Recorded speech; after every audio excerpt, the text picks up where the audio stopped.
না না না, এই সিঁদুর আমি রাখবো না, এই সিঁদুর আমি নিজের হাতে মুছে ফেলবো। আপনি আমার হাত ধরলেন কেন? আমি জানি বয়স থেকে বছর মহা তাই তো কত বাইশ বছরে একটা দিন অবস্থা কিন্তু কিন্তু আগায় কদিন আতঙ্ক অস্থির হয়ে এই সমাজ সংসারে আমার বাপন শান্তি করতে থাকলেও এই সমাজ সংসার এমনকি আমার সন্তান আপনি আমার আসল স্ত্রী। এখন যদি আপনি সকল শাসক থাকলে অধিক সময় ফিরে চান তাহলে আপনার আমার সম্পর্কের মধ্যে একটা প্রশ্ন চিহ্ন পেছনে তার জবাব আমি কেমন করে দেবো শুনে দিন। আপনার এই কথা শুনে আমার ইচ্ছে হচ্ছে জানেন, আমার থেকে এটা কিন্না সুন্দর আপনাকে একটা প্রণাম করতে। আমার শ্বশুর স্বামী আমার কাছে দেবতা, কিন্তু গত 22 বছর ধরে আপনার যে পরিচয় আমি পেয়েছি তাতে আমার মনে হয় আপনি সেই দেবতাকে অনেক উঠছে। এখন তো বছর ধরে প্রত্যেকটা রাত একই ঘরে একই ছাদের তলায় আমরা কাটিয়েছি, অথচ আপনার সংযমে মন অসংযমী হয়ে কখনো আমাকে অসম্মান করতে চাইনি।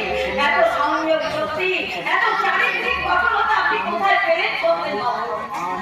আমি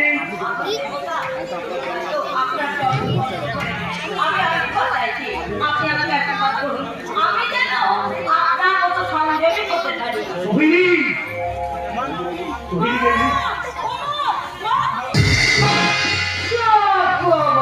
এখানে তো দেখছি আমার মেয়ের কামও হচ্ছে। আমাকে প্রণাম করাটা ন্যাকামো নয় বৌমা, অর্ধস্থানের পূর্ণ সন্তান। এবার থেকে সারা তোমার পাওয়াটা জড়িয়ে ধরে শুয়ে থাকুন, তাহলে দেখবেন অনেক অনেক বেশি পুণ্য সঞ্চয় করতে পেরেছি। হ্যাঁ, যা বলতে আমি এসেছিলাম। আপনার ছেলে না, আপনার ছেলে এতদিন কফি খেতে পেয়েছে।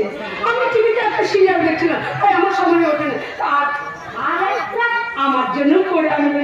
না না, তুমি কফি বানিয়ে দেবে না।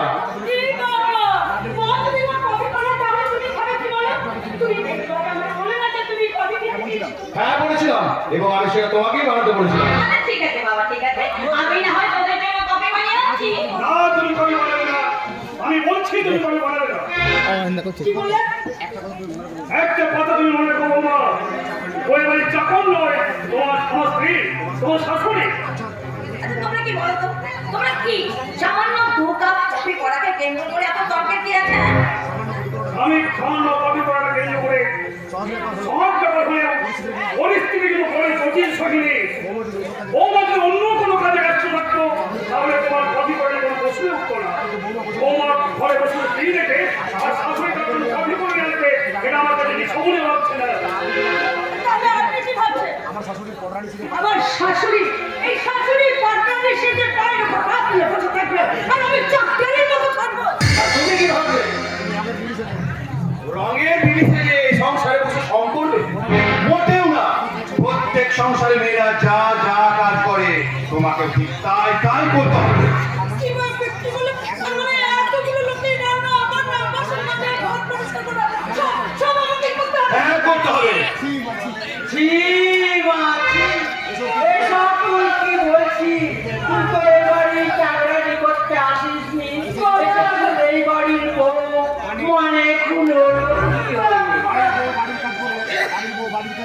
বাড়ির বউ বাড়ির কাজ করলে তাকে চাকরি পাওয়া যায় না বলে এতদিন আমার থেকে এই বাড়ির সমস্ত কাজ করে এসেছে।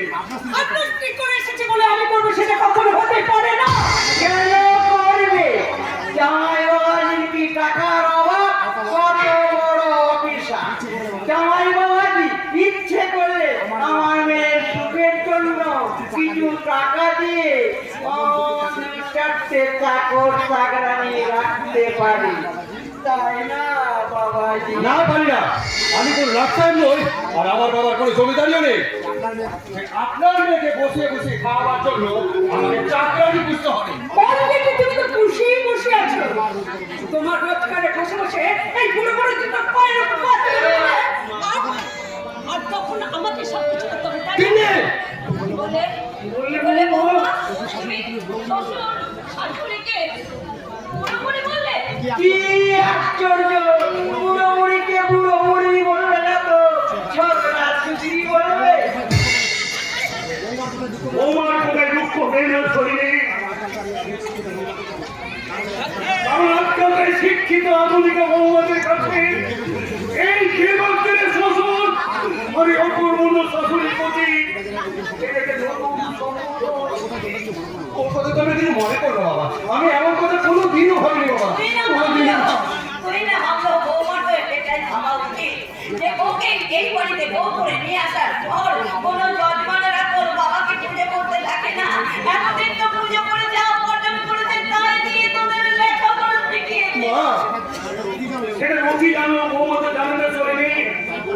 তাই আর বৌমাকে শুধু একটা কথাই বলছি, মাগো এই পুরোপুরিটা আজ বেড়াকে বহু কষ্ট করে তাদের এই ছেলেটিকে মানুষের মতো মানুষ করে সেই ছেলেটা রোজ করে টাকায় বসে বসে খেতে লজ্জা করে না মাগো। বড় ভীষণ গর্ব হয়, গর্ব। সেই গল্পটাই এবার আমি গর্ব করে দেবো। বড়ের মতো কথা না বলে আমার কথাটা কান খুলে শোনাও। আর বাবা মাকে যদি অসম্মান করে কোনো একজন কথা বলো, তাহলে তোমাকে আমি কি করবে? মারবে? চুলের মুঠি ধরে এই বাড়ি থেকে বের করে দেবো। জয় বাবাজি, না বাবাকে আমার হাসি পেয়ে গেল। বাবাজি তো আর জানে না বউয়ের গায়ে হাত তোলার কত হ্যাপা। একটিবার তোর গায়ে হাত তুলতে যাচ্ছে না, তারপর দেখবি বাচ্চা শিশুকে কতগুলোকে সে ভাষায় কি বলিস কি? তুই কি মানুষ? আমি হলাম কুকুরের ছাত্র বরাবরের হিসাবটা ভালো করে ঠিক আছে।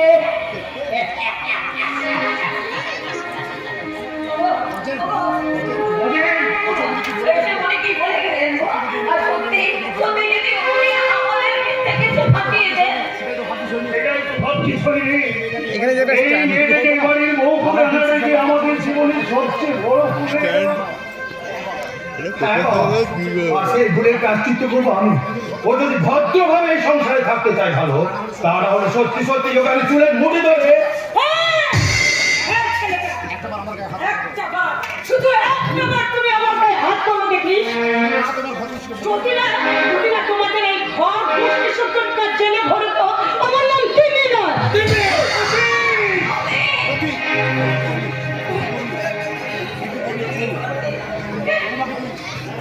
ওকে এভাবে মারলেই হতি। কত ভাগা কলঙ্ক! এতদিন তোকে আমি এই শিক্ষা দিয়েছি। ওরে হতভাগা, আমাকে কোনদিন তোর মায়ের গায়ে হাত তুলতে দেখেছিস? তাহলে কেন তুই বোমার গায়ে হাত তুললি? কেন কেন কেন গাঙ্গুলি, আমার স্বামীর গায়ে আর একটাবার হাত তোলার চেষ্টা করলে এই হাত আমি তুলবে।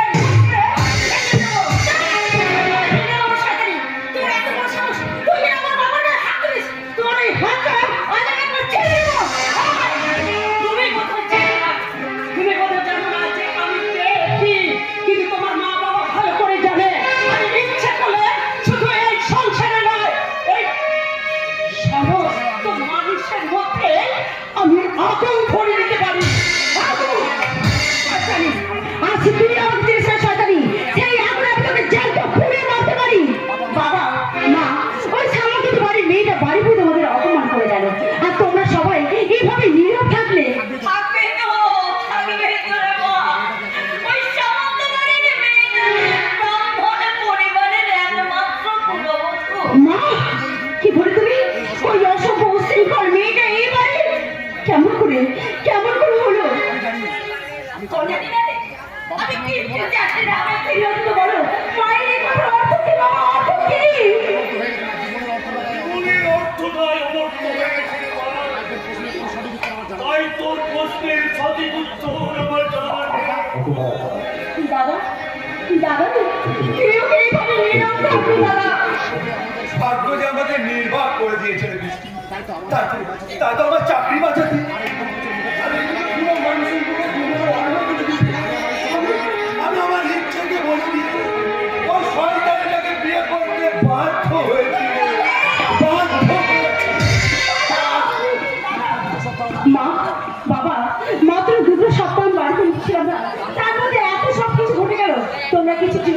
মা, আজকে আমি এই আপনাকে চুলের মুঠি ধরে এই বাড়ি থেকে তাড়াবো।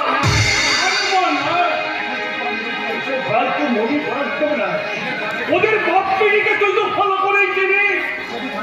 ওদের থানায় গিয়ে আমাদের নামে অভিযোগ করে তাহলে আমাদের শুধু জেলই হয় না, তোর দাদার চাকরিটাও হয়তো চলে যাবে।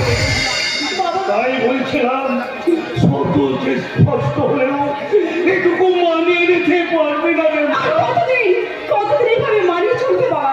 এভাবে মানিয়ে চলতে চলতে তোমরা যে দিদির মতো একদিন ক্লান্ত হয়ে পড়বে। কি হয়েছে? ওনার কি হয়েছে? এই, অনেক কাহিনী মা। দিদি আমাকে সাক্ষাৎ করে না বললেও আমি বেশ বুঝতে পারছি দিদি সেখানে খুব আতঙ্কের মধ্যে দিন কাটাচ্ছে।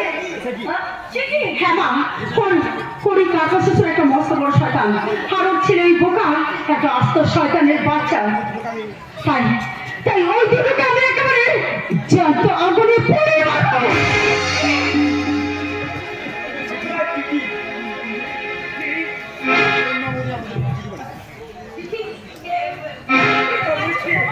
কি লেখা রয়েছে এই চিঠিতে?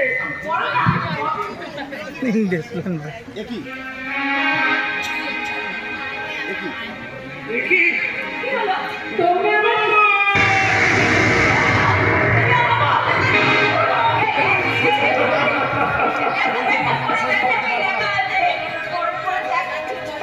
পড়ছি বা পড়ছি পড়ছি উল্টো দিকে ধরলো, ইয়ে দেখ সোজা দিকে ধরেছে।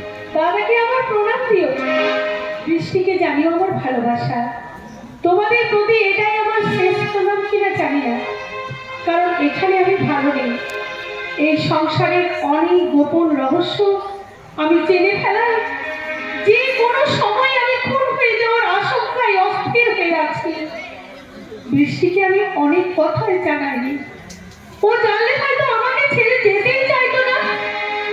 তোমাদের কাছে আমার একটাই অনুরোধ, সেই সঙ্গে বৃষ্টিকেও বলছি, যদি কোনোদিন কোনো অস্বাভাবিক ভাবে আমার মৃত্যু হয় তাহলে বৃষ্টি যেন তার প্রতিশোধ নেয়, আর সেই সঙ্গে আমার স্বামীর দায়িত্ব গ্রহণ করে তাকে নিয়ে বৃষ্টি যেন অনেক দূরে কোথাও পালিয়ে যায়।